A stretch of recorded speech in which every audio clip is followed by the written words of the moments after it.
ओम शांति। 12 जनवरी 2023 के ईश्वरीय महावाक्य। पहले सुनते हैं मुरली के मुख्य पॉइंट्स। बाबा ने कहा, मनुष्य से देवता बनने का हुनर बाप से सीखकर तुम्हें औरों को भी ऐसा देवता बनाने की सर्विस करनी है। सर्विस करने वाले रूप बसंत छिपे नहीं रह सकते। बाप तुमको जो रोज समझाते हैं उसे अच्छी रीति समझ फिर औरों को समझाना है। अगर कोई को नहीं समझाते हो तो गोया खुद भी नहीं समझा है।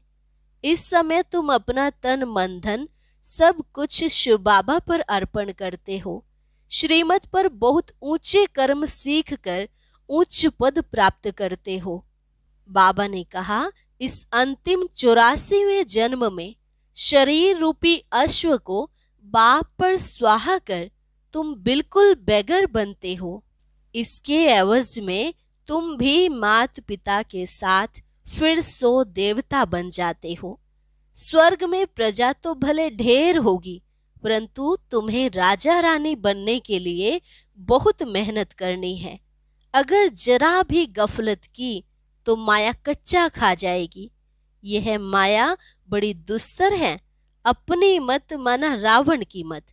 अगर श्रीमत छोड़ मन मत पर चले तो माया कला काया चट कर देगी। ऐसा ना हो जो राम से बुद्धि फेर रावण की तरफ कर दे। जो आत्माएं माया का थप्पड़ खाकर बेहोश हो गई हैं, तुम्हें उनको ज्ञान की संजीवनी बूटी देनी है। और लास्ट में बाबा ने कहा, अभी दैवी राजधानी स्थापन हो रही है, इसमें सभी अपना अपना पार्ट बजा रहे हैं। तुम जितना याद की दौड़ी लगाएंगे उतना अपना ही कल्याण करेंगे। याद में रहना माना कमाई करना। और अब सुनते हैं महावाक्यों को विस्तार से। मुरली का सार। मीठे बच्चे, बाप उस्ताद ने तुम्हें मनुष्य से देवता बनने का हुनर सिखलाया है। तुम फिर श्रीमत पर औरों को भी देवता बनाने की सेवा करो। प्रश्न, अभी तुम बच्चे कौन सा श्रेष्ठ कर्म करते हो जिसका रिवाज भक्ति में भी चला आता है? उत्तर, तुम अभी श्रीमत पर अपना तन मन धन, भारत तो क्या विश्व के कल्याण अर्थ अर्पण करते हो। इसी का रिवाज भक्ति में मनुष्य ईश्वर अर्थ दान करते हैं। उन्हें फिर उसके बदले दूसरे जन्म में राजाई घर में जन्म मिलता है। और तुम बच्चे संगम पर बाप के मददगार बनते हो तो मनुष्य से देवता बन जाते हो। गीत, तूने रात गवाई सो के दिन गवाया खाए, हीरा जन्म अनमोल रे मानव कौड़ी बदले जाए। ओम शांति। बाप बच्चों को समझाते हैं। जब बच्चे समझते हैं तब फिर औरों को समझाते हैं। नहीं समझते तो औरों को समझा नहीं सकते। अगर खुद समझते औरों को समझा नहीं सकते तो गोया कुछ भी नहीं समझते। कोई हुनर सीखता है तो उसको फैलाता है। यह हुनर तो बाप उस्ताद से सीखा जाता है कि मनुष्य से देवता कैसे बनाया जाए। देवताएं जिनके चित्र भी हैं मनुष्य को देवता बनाते हैं तो गोया वह देवता अभी नहीं है। देवताओं के गुण गाए जाते हैं, सर्वगुण संपन्न। यहाँ कोई मनुष्य के तो ऐसे गुण नहीं गाए जाते। मनुष्य मंदिरों में जाकर देवताओं के गुण गाते हैं। भले पवित्र तो सन्यासी भी हैं, परंतु मनुष्य उन्हों के ऐसे गुण नहीं गाते। वह सन्यासी तो शास्त्र आदि भी सुनाते हैं। देवताओं ने तो कुछ नहीं सुनाया है, वह तो प्रारब्ध भोगते हैं। अगले जन्म में पुरुषार्थ कर मनुष्य से देवता बने थे। अभी कोई में भी देवताओं जैसे गुण नहीं है। जहाँ गुण नहीं वहाँ जरूर अवगुण है। सतयुग में इसी भारत में यथा राजा रानी तथा प्रजा सर्वगुण संपन्न थे। उनमें सभी गुण थे। उन देवताओं के ही गुण गाए जाते हैं। उस समय और धर्म थे नहीं। गुण वाले देवताएं थे सतयुग में और अवगुण वाले मनुष्य हैं कलयुग में। अब ऐसे अवगुण वाले मनुष्य को देवता कौन बनाए? गाया भी हुआ है, मनुष्य से देवता किए करत न लागी वार। यह महिमा तो है परम पिता परमात्मा की। हैं तो देवताएं भी मनुष्य, परंतु उनमें गुण हैं, उनमें अवगुण हैं। गुण प्राप्त होते हैं बाप से, जिसको सतगुरु भी कहते हैं। अवगुण प्राप्त होते हैं माया रावण से। इतने गुणवान फिर अवगुणी कैसे बनते हैं? सर्वगुण संपन्न और फिर सर्व अवगुण संपन्न कौन बनाते हैं? यह तुम बच्चे जानते हो। गाते भी हैं, मुझ निर्गुण हारे में कोई गुण नाही, आपे ही तरस परोई। देवताओं के कितने गुण गाते हैं, इस समय तो वह गुण किसी में नहीं है। खान पान आदि कितना गंदा है। देवताएं हैं वैष्णव संप्रदाय और इस समय के मनुष्य हैं रावण संप्रदाय। खान पान कितना बदल गया है। सिर्फ ड्रेस को नहीं देखना है, देखा जाता है खान पान और विकारीपने को। बाप खुद कहते हैं, मुझे भारत में ही आना पड़ता है। ब्रह्मा मुख वंशावली ब्राह्मण ब्राह्मणियों द्वारा स्थापना कराता हूँ। यह ब्राह्मणों का यज्ञ है ना। वह विकारी ब्राह्मण कुख वंशावली, यह है मुख वंशावली। बहुत फर्क है। वो साहूकार लोग जो यज्ञ रचते हैं, उसमें जिस्मानी ब्राह्मण होते हैं। यह है बेहद का बाप, साहूकारों से साहूकार, राजाओं का राजा। साहूकारों का साहूकार क्यों कहा जाता है? क्योंकि साहूकार भी कहते हैं, हमको ईश्वर ने धन दिया है। ईश्वर अर्थ दान करते हैं तो दूसरे जन्म में धनवान बनते हैं। इस समय तुम शिव बाबा को सब कुछ तन मन धन अर्पण करते हो तो कितना उच्च पद पाते हो। तुम श्रीमत पर इतने उच्च कर्म सीखते हो तो तुमको जरूर फल मिलना चाहिए। तन मन धन अर्पण करते हो, वह भी ईश्वर अर्थ करते हैं, कोई के थ्रू। यह रिवाज भारत में ही है। तो बाप तुमको बहुत अच्छे कर्म सिखलाते हैं।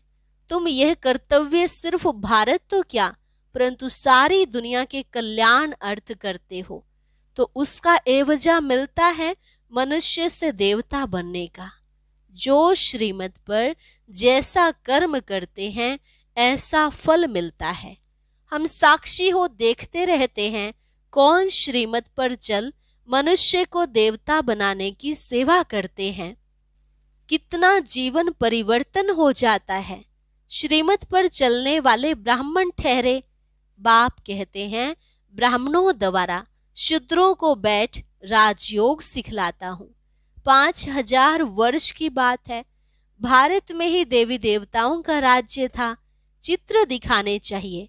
चित्रों बिगड़ समझेंगे, पता नहीं यह कौन सा नया धर्म है जो शायद विलायत से आता है। चित्र दिखाने से समझेंगे यह देवताओं को मानते हैं। तो समझाना है कि श्री नारायण के अंतिम 84वें जन्म में परमपिता परमात्मा ने प्रवेश किया है और राजयोग सिखला रहे हैं। यह उनके 84वें जन्म का भी अंत है। जो सूर्यवंशी देवता थे, उन सभी को आकर फिर से राजयोग सीखना है। ड्रामा अनुसार पुरुषार्थ भी जरूर करेंगे। तुम बच्चे अभी सम्मुख सुन रहे हो और बच्चे फिर इस टेप द्वारा सुनेंगे तो समझेंगे हम भी माता पिता के साथ फिर सो देवता बन रहे हैं। इस समय 84वें जन्म में पूरे बैगर जरूर बनना है। आत्मा बाप को सब कुछ सरेंडर करती है। ये शरीर ही अश्व है जो स्वाहा होता है। आत्मा खुद बोलती है, हम बाप के बने हैं, दूसरा ना कोई। मैं आत्मा इस जीव द्वारा परम पिता परमात्मा के डायरेक्शन अनुसार सेवा कर रहा हूँ। बाप कहते हैं, योग भी सिखाओ और सृष्टि चक्र कैसे फिरता है वह भी समझाओ। जिसने सारा चक्र पास किया होगा वह इन बातों को झट समझेंगे। जो इस चक्र में आने वाला नहीं होगा वह ठहरेगा नहीं। ऐसे नहीं सारी सृष्टि आएगी, इसमें भी प्रजा ढेर आएगी। राजा रानी तो एक ही होता है ना। जैसे लक्ष्मी नारायण एक गाया जाता है, राम सीता एक गाया जाता है, प्रिंस प्रिंसेस तो और भी होंगे, मुख्य तो एक होगा ना। तो ऐसा राजा रानी बनने के लिए बहुत मेहनत करनी है। साक्षी हो देखने से पता पड़ता है यह साहूकार राजाई कुल का है या गरीब कुल का है। कोई माया से कैसे हारते हैं जो भागंती भी हो जाते हैं। माया एकदम कच्चा खा जाती है। इसलिए बाबा पूछते हैं, राजी खुशी हो? माया के थप्पड़ से बेहोश व बीमार तो नहीं पड़ते हो? ऐसे कोई बीमार हो पड़ते हैं, फिर बच्चे उनके पास जाते हैं, ज्ञान योग की संजीवनी बूटी देकर सुरजीत करते हैं। ज्ञान और योग में ना रहने कारण माया एकदम कला काया चट कर देती है। श्रीमत छोड़ मन मत पर चल पड़ते हैं, माया एकदम बेहोश कर देती है। वास्तव में संजीवनी बूटी यह ज्ञान की है, इससे माया की बेहोशी उतर जाती है। यह बातें सभी इस समय की है। सीताएं भी तुम हो। राम आकर माया रावण से तुमको छुड़ाते हैं, जैसे बच्चों को सिंध में छुड़ाया। रावण लोग फिर चुरा ले जाते थे। अभी तुमको फिर माया के चंबे से सबको छुड़ाना है। बाबा को तो तरस पड़ता है, देखते हैं कैसे माया थप्पड़ लगाए बच्चों की बुद्धि ही एकदम फिरा देती है। राम से बुद्धि फेर रावण की तरफ कर देती है। जैसे खिलौना होता है, एक तरफ राम एक तरफ रावण। इसको कहा जाता है आश्चर्यवत बाप का बनंती फिर रावण का बनंती।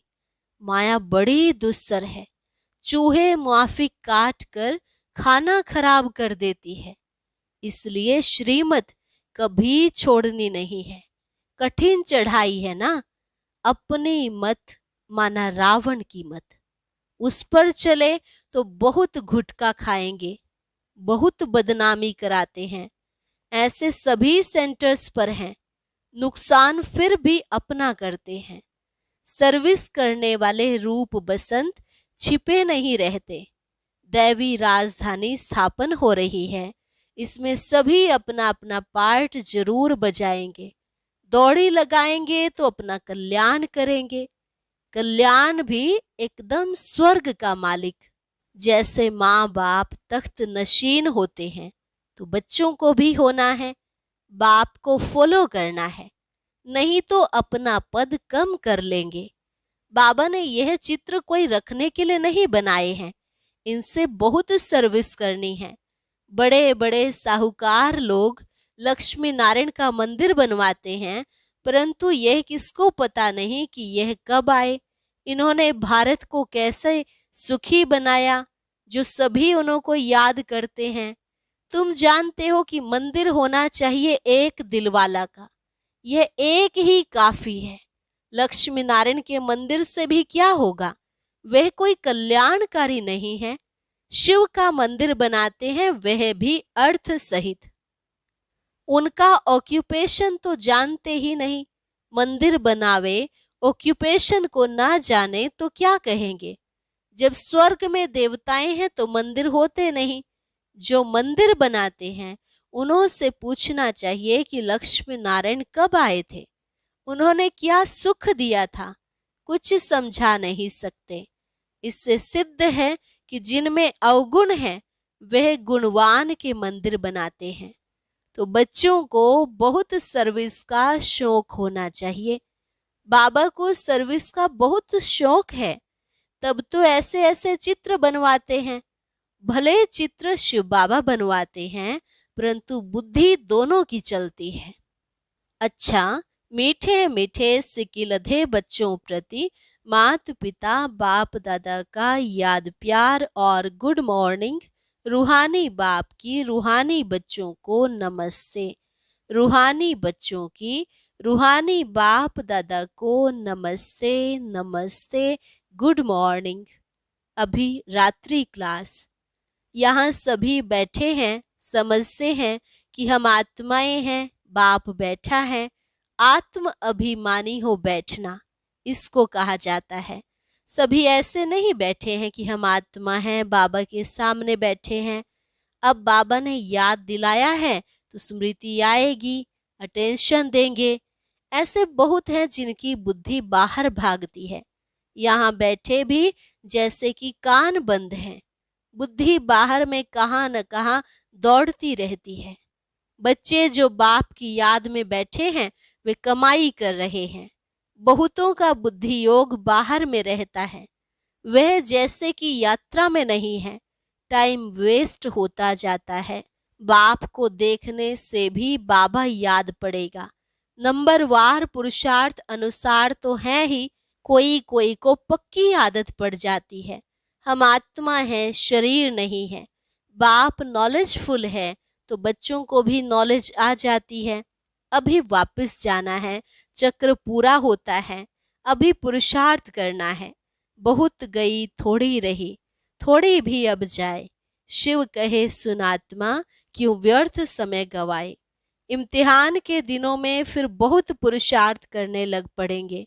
समझेंगे अगर अब हम पुरुषार्थ नहीं करेंगे तो नापास हो जाएंगे, पद भी बहुत कम हो जाएगा। बच्चों का पुरुषार्थ तो चलता ही रहता है। देह अभिमान कारण विकर्म होंगे, इसका 100 गुना दंड हो जाएगा, क्योंकि हमारी निंदा कराते हैं। ऐसा कर्म नहीं करना चाहिए जो बाप का नाम बदनाम हो। इसलिए गाते हैं, सतगुरु के निंदक ठौर ना पावे। ठौर माना बादशाही, पढ़ाने वाला भी बाप है। और कहाँ भी सत्संग में एम ऑब्जेक्ट नहीं है। यह है हमारा राजयोग। और कोई ऐसे मुख से कुछ कह ना सके कि हम राजयोग सिखलाते हैं। वह तो समझते हैं शांति में ही सुख है। वहां तो ना दुख ना सुख की बात है, शांति ही शांति है। फिर समझा जाता है इनकी तकदीर में कम है।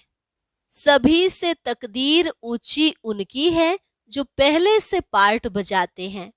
वहां उनको यह ज्ञान नहीं रहता, वहां संकल्प ही नहीं चलेगा। बच्चे जानते हैं हम सभी अवतार लेते हैं, भिन्न भिन्न नाम रूप से आते हैं। यह ड्रामा है ना। हम आत्माएं शरीर धारण कर इसमें पार्ट बजाती हैं। ये सारा राज बाप बैठ समझाते हैं। तुम बच्चों को अंदर में अतीन्द्रिय सुख रहता है, अंदर में खुशी रहती है। कहेंगे यह देही अभिमानी है।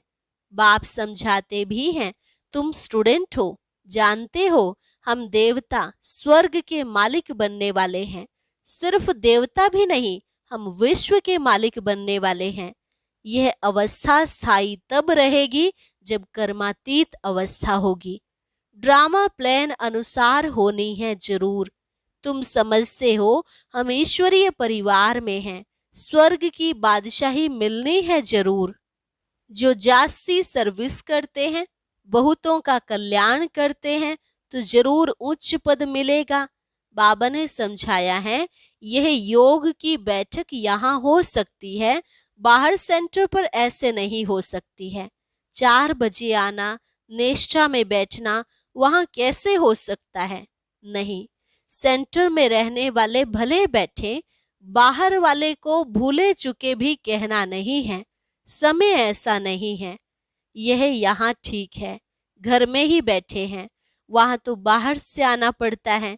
यह सिर्फ यहाँ के लिए है। बुद्धि में ज्ञान धारण होना चाहिए। हम आत्मा हैं, उनका यह अकाल तख्त है। टेव आदत पड़ जानी चाहिए।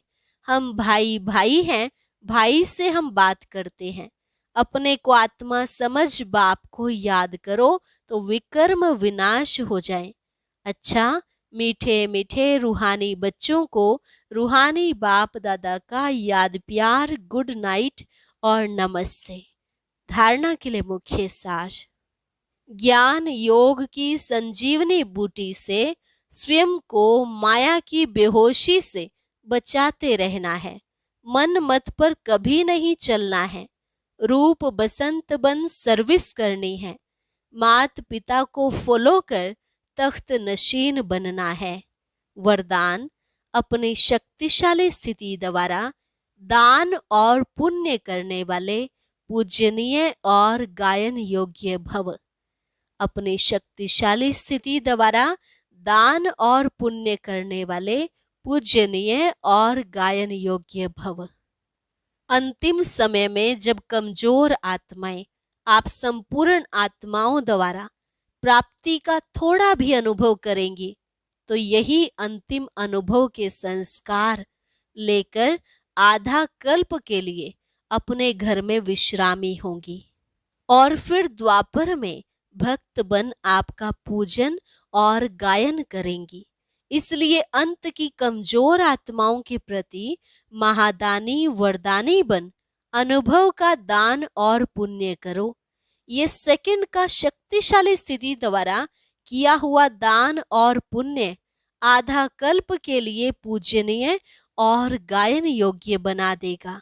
स्लोगन, परिस्थितियों में घबराने के बजाय साक्षी हो जाओ तो विजयी बन जाएंगे। परिस्थितियों में घबराने के बजाय साक्षी हो जाओ तो विजयी बन जाएंगे। अच्छा, और अब सुनते हैं आज का अव्यक्त ज्ञान मोती।